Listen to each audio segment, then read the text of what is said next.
They say, I was in the Spirit on the Lord's Day, Revelation 1:10. They say, well, the Lord's Day was Sunday. It doesn't say so. It says, I was in the Spirit on the Lord's Day. It doesn't say what day it was. Only the Bible can say which is the Lord's Day. And there it is, Isaiah 58:13. If thou turn thy foot away from the Sabbath, from doing thy pleasure on my holy day, and call the Sabbath a delight, the holy of the Lord. So which is the Lord's Day according to the Bible? The Sabbath, not Sunday. So I was in the Spirit on the Lord's Day. It doesn't really cut any ice. What about this one? Therefore the Son of Man is Lord also of the Sabbath. Does that do away with the Sabbath or establish who is in authority when it comes to the Sabbath? By the way, who created this world? Jesus. Was it the Father or was it through the Son? Through the Son. It was through the Son. You go and read. John chapter 1. In the beginning was the Word, and the Word was with God, and the Word was God. Everything that was created on this world was created through Him and for Him. By His Word it stands. So Jesus is Lord of the Sabbath. Catholic Press, Sydney, August 25, 1900. Sunday is a Catholic institution and its claims to observance can be defended only on Catholic principles. These are all Catholic quotes. From the beginning to the end of Scriptures, there is not a single passage which warrants the transfer of the weekly public worship from the last day of the week to the first. They are so straightforward on this. You may read the Bible from Genesis to Revelation and you will not find a single line authorizing the sanctification of Sunday. The Scriptures enforce the religious observance of Saturday. James Cardinal Gibbons, The Faith of Our Fathers. The Catholic Church is throwing out the gauntlet and saying, there, take it or leave it. Choose. The Christian Sabbath is to this day the acknowledged offspring of the Catholic Church as spouse of the Holy Ghost without a word of remonstrance from the Protestant world. Catholic Mirror, September 23. So they say to the Protestants, you say you're Protestants? Why you obey us then? If you obey us, then you're ours, whether you like it or not. They're so arrogant. Chancellor of the Archdiocese of Baltimore, replying for the Cardinal in a letter dated February 10, 1920, if Protestants would follow the Bible, they should worship God on the Sabbath day. In keeping the Sunday, they are following a law of the Catholic Church. This is the Catholic Church speaking. John Gibney Shea, American Catholic Quarterly Review, Protestantism in discarding the authority of the Roman Church has no good reason for its Sunday theory and ought logically to keep Saturday as the Sabbath. Not the Creator, this is really arrogant, not the Creator of the universe in Genesis 2, 1 and 3, but the Catholic Church can claim the honor of having granted man a pause to his work every 7 days. This is so arrogant, it blows my mind. That's quotes I've never seen before. This is unbelievable. This one was made not in the Middle Ages, this was made in 1969. Reason and common sense demand, and this one should really clinch it. Reason and common sense demand acceptance of one or the other of these alternatives, either Protestantism and the keeping holy of Saturday, or Catholicity and the keeping holy of Sunday. Compromise is impossible. There you go. Catholic Mirror, December 23, 1893. There's the battle line. If you obey God, you keep which day? Saturday. If you obey the Catholic Church, you keep Sunday. That's what they're saying. So if you're a Protestant, but you're keeping Sunday, you're really obeying whom? You're obeying the Pope. That doesn't mean that Protestants out there who have never heard this information now have the mark of the beast. They don't. Because God is judging them according to the light that they have. But this issue is going to become prominent very, very soon. Because the present Pope has asked for worldwide Sunday legislation. And your president had said, we want to implement his teachings. That's interesting. I'll show it to you still. I'll show it to you. So now, why do Protestants keep on keeping Sunday? Well, what do they say? Do they know this or don't they know this? Yes, they know it. Yes, they know it. Let's have it run through them quickly. The Episcopals say, is there any commandment in the New Testament to change the day of weekly rest from Saturday to Sunday? None. Manual of Christian Doctrine. That's their big writing. We have made a change from seventh day to the first day, from Saturday to Sunday, on the authority of the one holy Catholic and Apostolic Church of Christ. Why we keep Sunday? That's the Episcopal Church. Well, they're so near to the Catholics, it's just sort of a hiccup between them. But they say, they know, but they keep Sunday. All right? What about the other Protestant groups? The Lutheran Church, we observe the Lord's Day, Sunday, is founded, or the observance of the Lord's Day, Sunday, is founded not on any command of God, but on the authority of the church. This is the Augsburg Confession. This is the central document for Lutheranism in the Catholic Sabbath Manual, Part 2, Section 1. They know it. All right? What about the Presbyterians? A change of the day to be observed from the last day of the week to the first. There is no record, no express command authorizing the change. This is the Christian Sabbath in L. Rice, one of their spokespersons. Fine. What about the Methodists?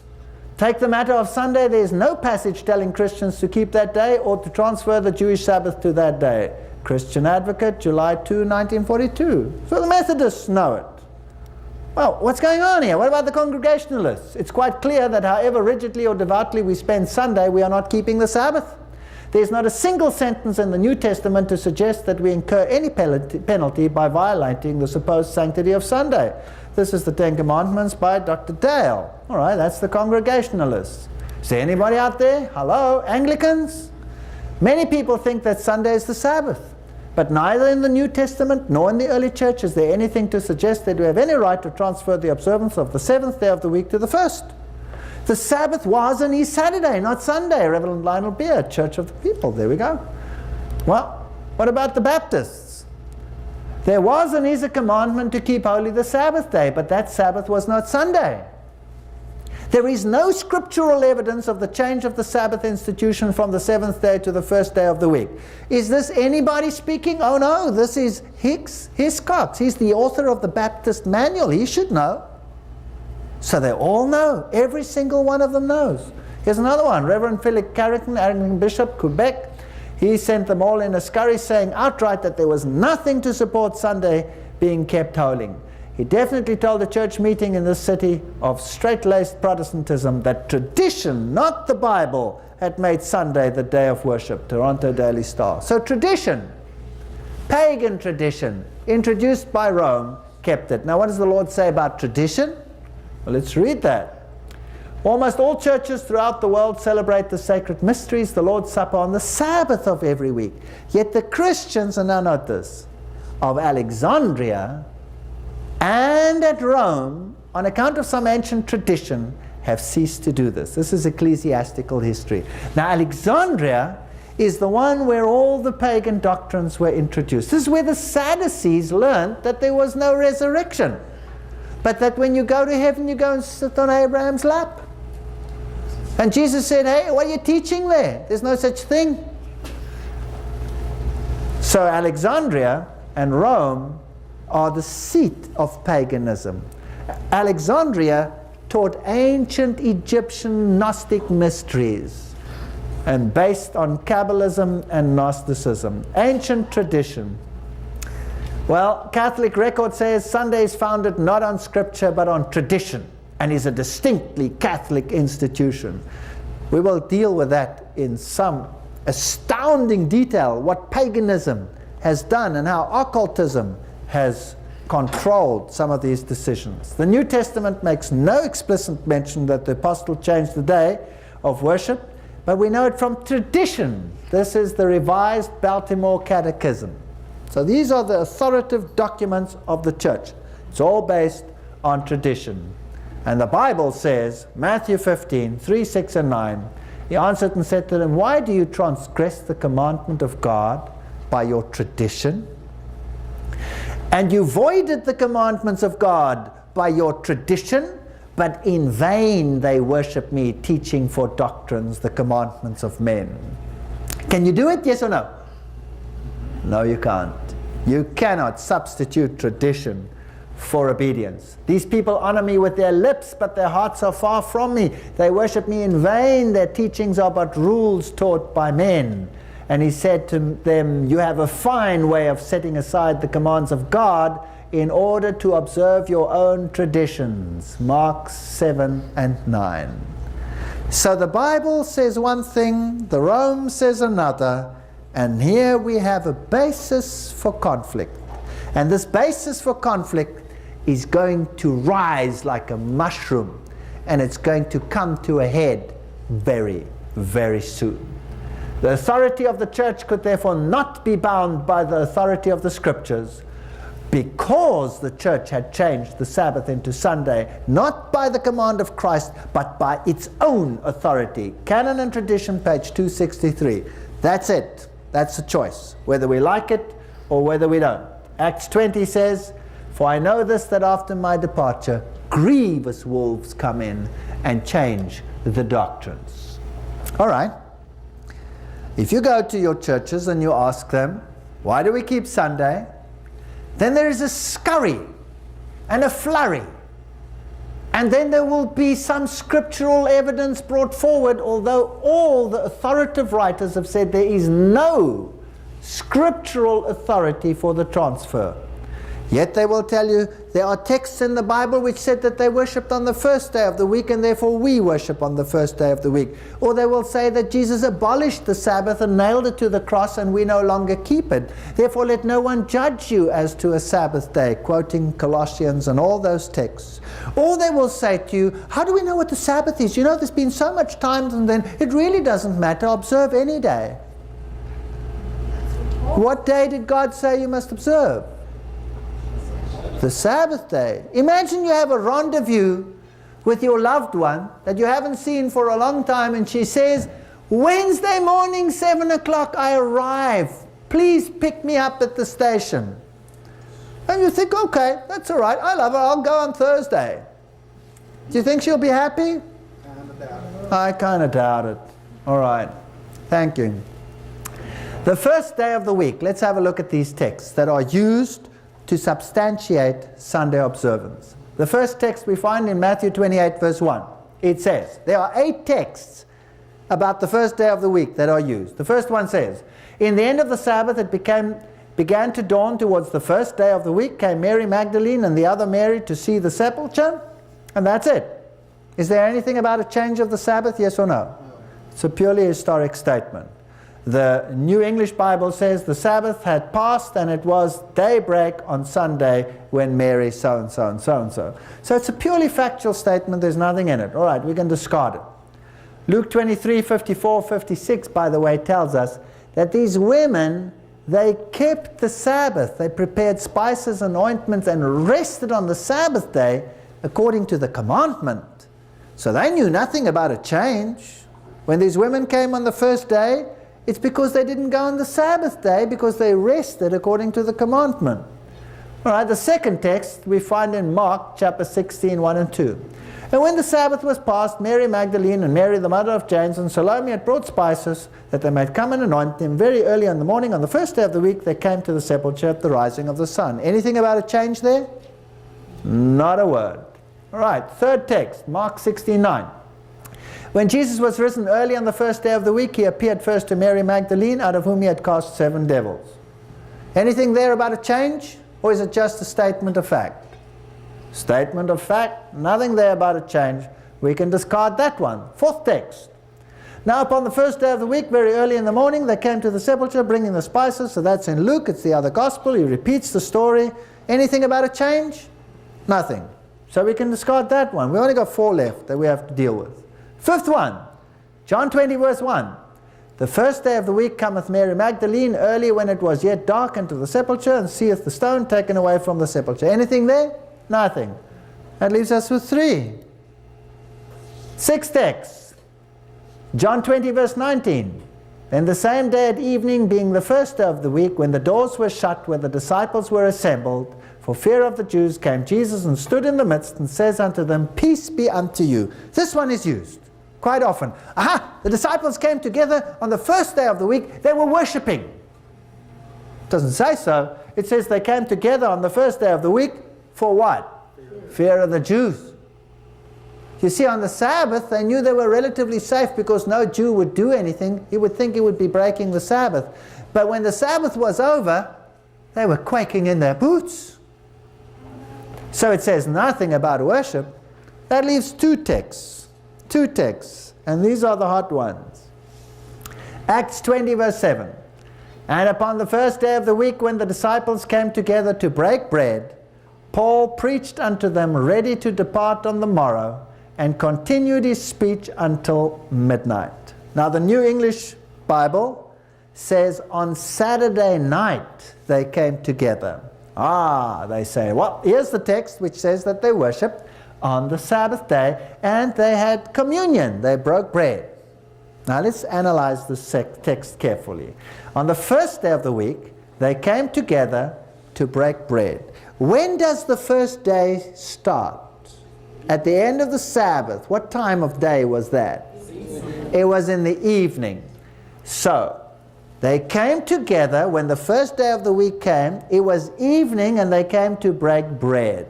All right, so that's one text we have to look at. They came to break bread. But Paul preached to them, ready to depart on the morrow. So when the light should dawn, it would still be which day? Sunday, the first day. And he was going to go a long, long way. And he talked to them until midnight. Poor old Eutychus was sitting there in the window. And Paul was probably going on and on. Fell out the window. Remember the story?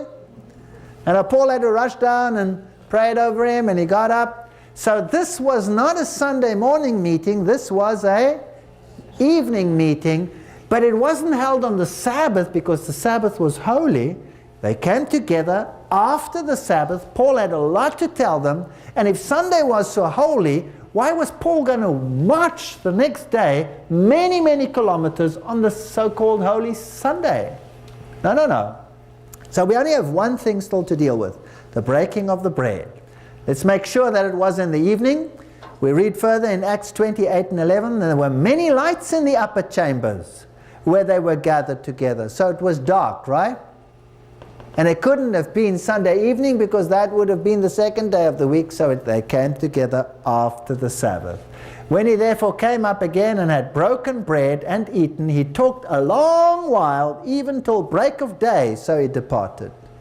So he even stayed longer and talked. And then when it was daylight, off he went. So it wasn't a holy day for him at all. He was going to go away, and that's the only time he had with a meeting for them. Now as for the other bit, the breaking of the bread, Acts 2:46 says, and they continued, what's it say there?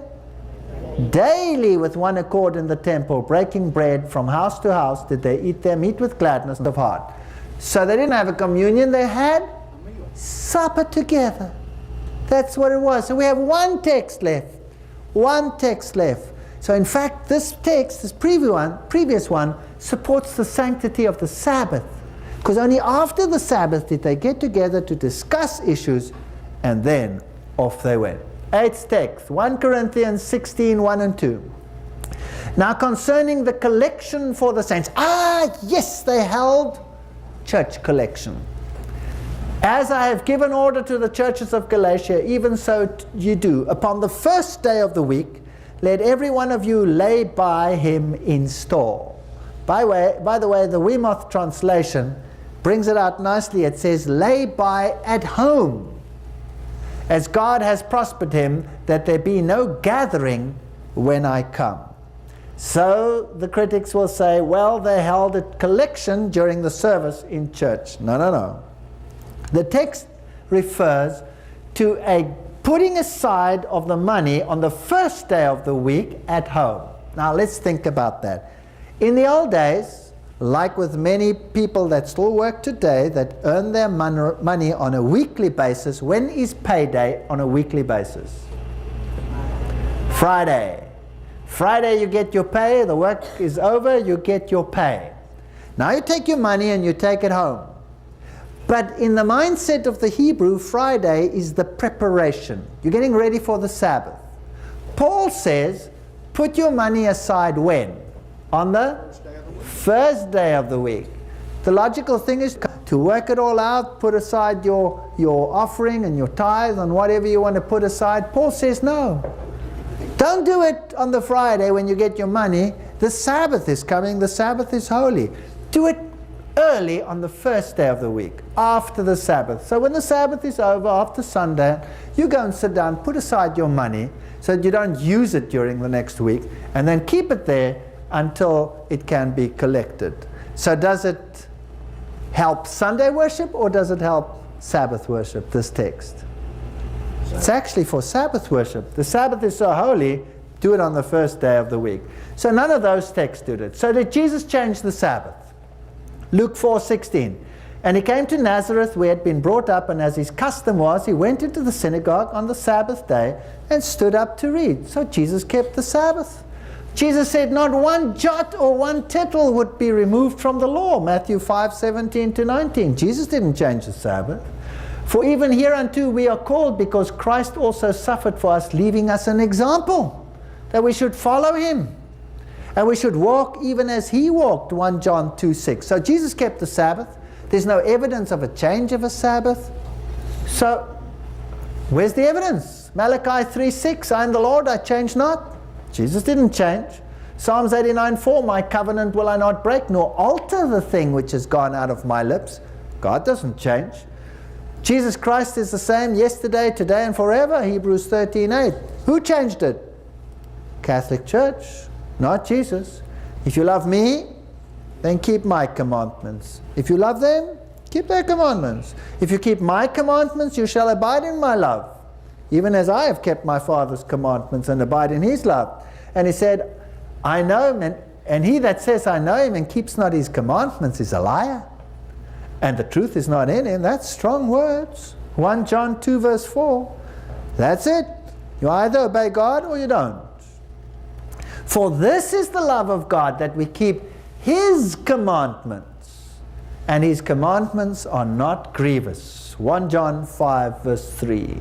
Whosoever says that he lives in God should live just as Jesus Christ did. He kept the Sabbath. Christ also suffered for us, leaving us an example. If you love me, keep my commandments. That's the example. Well, the Christian world will say the cross changed the Sabbath. No, it didn't. Let's have a look. That day was the preparation. That was Friday. The word preparation is just used for that Friday, preparing for the Sabbath. Luke 23:54.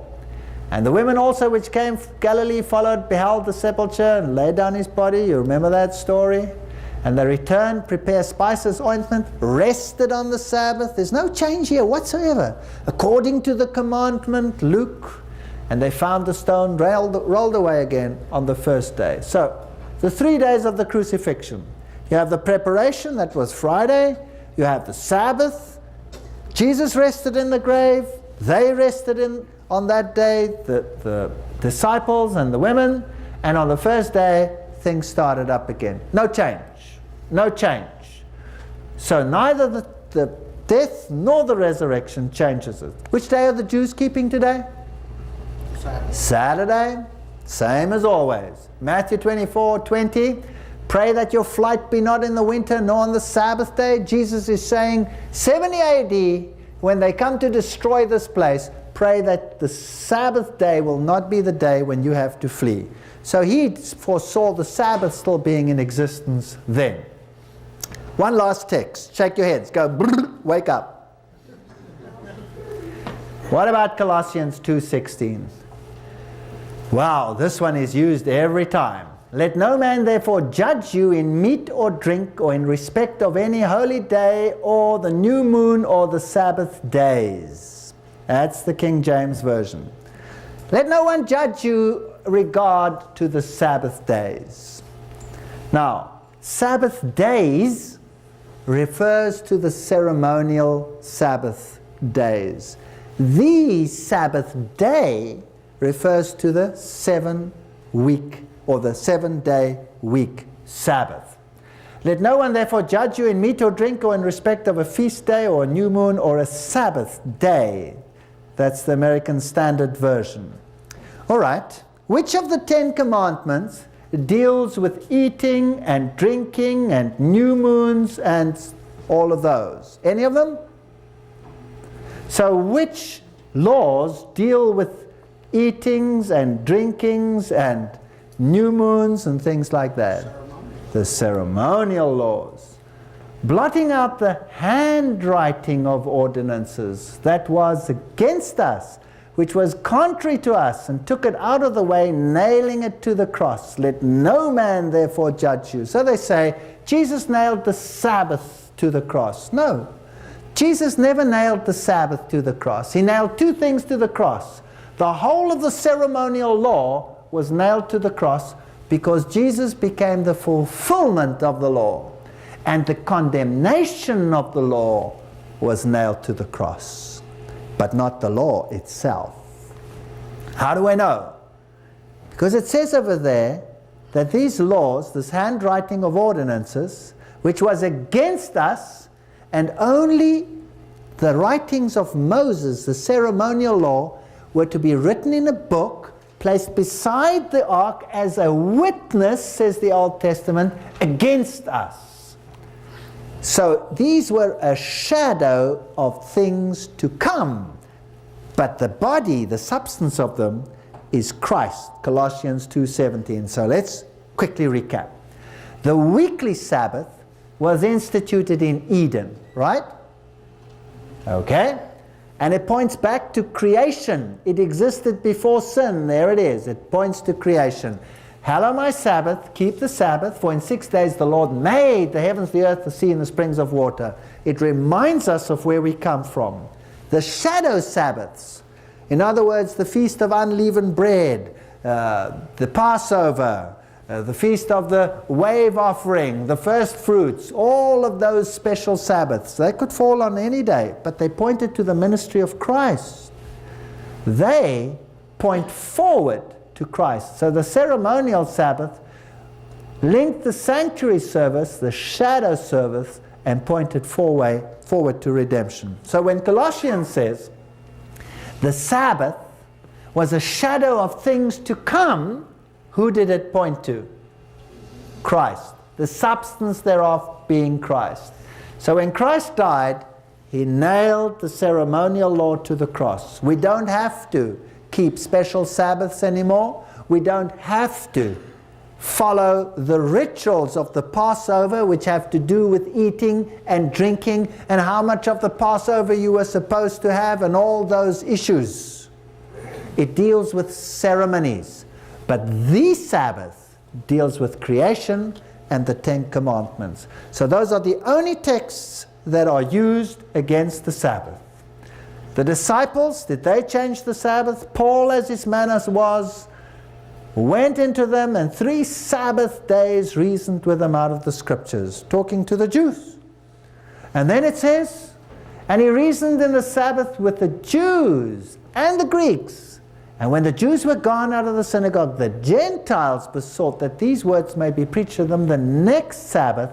And the next Sabbath day, almost the whole city came together. We read that in Acts chapter 13, 42 and 44. So Paul and the disciples preached on a Sabbath. They kept the Sabbath, whether they were talking to Jews or whether they were talking to Gentiles.